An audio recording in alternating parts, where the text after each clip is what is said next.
Ijtihad wal hulul. Nyo ingat hat. Nyo tengah terbuka di Aceh fitnah yang paling raya. Nyo ya. Kami Aceh secara nasional nyo fitnah yang paling raya.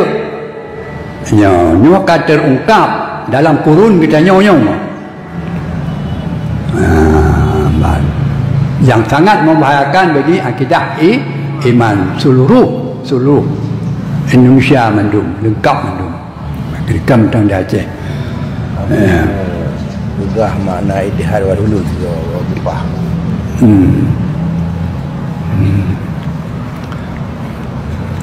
Arti ijtihad menyatu dua hakikat dalam sebuah bentuk. Dua buah hakikat dalam sebuah bentuk, dalam sebuah zat, dalam sebuah bentuk alam, dalam sebuah bentuk alam. Dua hakikat. Yang kedua ijtihad. Ulul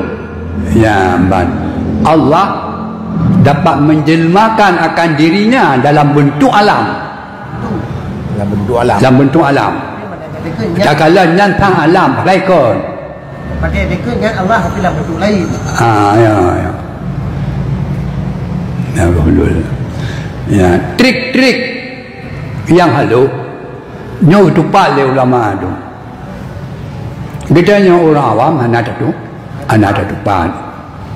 Asal kerana penegak ilmu yang hana membolehkan hana tak doa menerima ilmu cukup tinggi ilmu punya. Handa tupak melango atas tu hantuk. Kada ka hana umpom yang ka tinggi ilmu. Berhal berah kena umpom. Padahal dia yang pegang yang kepegah hana kita puan yang kepegah. Dia orang dengar hana dia puan yang dia tengok.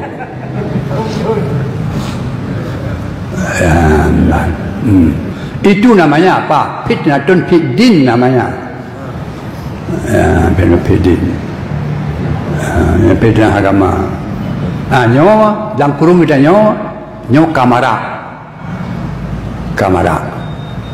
Lebih dalam secara nasional perah kafe sebarkan perpecahan.